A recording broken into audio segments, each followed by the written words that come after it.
Il a également été question de droits de l'homme, mais aussi de torture et de corruption ce matin. Et c'était lors d'une rencontre qui a réuni plusieurs acteurs de la société civile. Il s'agissait pour eux de découvrir le lien qui existe entre ces trois concepts. Les précisions avec Sandrine Zidol, Solange Amondé, avec la voix de Eliagba Niadao. Corruption, torture, violation des droits de l'homme, des thématiques qui retiennent ici les attentions.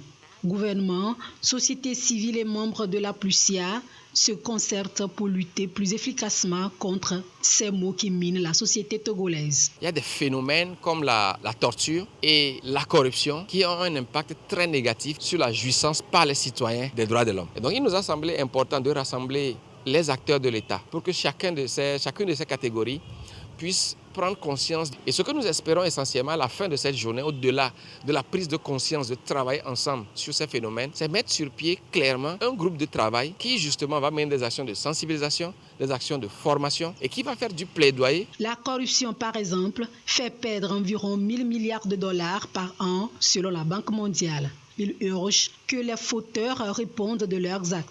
L'OIF accompagne le Centre de documentation de la formation sur les droits de l'homme dans ce sens. C'est une joie pour nous de nous associer à la société civile qui lutte contre la torture et contre la corruption. C'est pourquoi la francophonie a trouvé opportun de s'associer à la coordination togolaise pour pouvoir appuyer ce groupe de travail qui est en commun et qui lutte contre la corruption et la torture. De cette rencontre sortira un document.